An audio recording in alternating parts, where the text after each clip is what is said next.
Cervical cancer symptoms ఏంటి? Cervical cancer symptoms అంటే abnormal గా బ్లీడింగ్ అవ్వడం, అంటే నార్మల్ మెన్సెస్ అయిపోయిన తర్వాత కూడా మధ్య మధ్యలో బ్లీడింగ్ అవ్వడం, కొన్నిసార్లు మెన్సెస్ ఆగిపోయిన తర్వాత అంటే పోస్ట్ మెనోపాజల్ ఉమెన్ లో కూడా బ్లీడింగ్ అనేది స్టార్ట్ అవ్వడం, and vaginal foul smelling discharge రావడం, అండ్ సివియర్ గా పెల్విక్ పెయిన్, బ్యాక్ పెయిన్ ఇట్లాంటి సిమ్టమ్స్, దాంతో పాటు పెయిన్ డ్యూరింగ్ ఇంటర్ కోర్స్, ఇవన్నీ సిమ్టమ్స్. ఇంకా అడ్వాన్స్డ్ స్టేజెస్ లో కాళ్ళు సడన్ గా వాపులు రావడము, కాళ్ళు చేతులు వాయడం, ఇవన్నీ సర్వైకల్ క్యాన్సర్ యొక్క సిమ్టమ్స్. సో దీనికి మనం ఒక స్క్రీనింగ్ టెస్ట్ వెరీ ఇంపార్టెంట్, అదే మన పాప్స్మియర్ టెస్టింగ్. ఇది మనం చేసుకుంటే గనక మనకి సర్వైకల్ క్యాన్సర్ వచ్చే ఛాన్సెస్ ఉంటాయి అన్నది స్క్రీన్ చేసుకోవచ్చు. పాప్స్మియర్ టెస్ట్ అంటే ఇది ఒక cervical cancer screening test.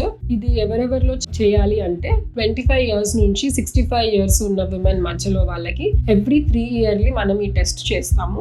Pap smear తో పాటు హెచ్పివి DNA కో టెస్టింగ్ అని ఉంటుంది. అది ఒకవేళ హెచ్పివి DNA కో టెస్టింగ్ చేసుకుంటే కనుక ఎవ్రీ 5 years ఒకసారి సరిపోతుంది స్క్రీనింగ్. లేదంటే ఉట్టి పాప్స్మియర్ అయితే ఎవ్రీ 3 years చేసుకోవాలి. లేదు అంటే హెచ్పివి DNA తో పాటు చేస్తే అది ఎవ్రీ 5th year చేసుకుంటే సరిపోతుంది.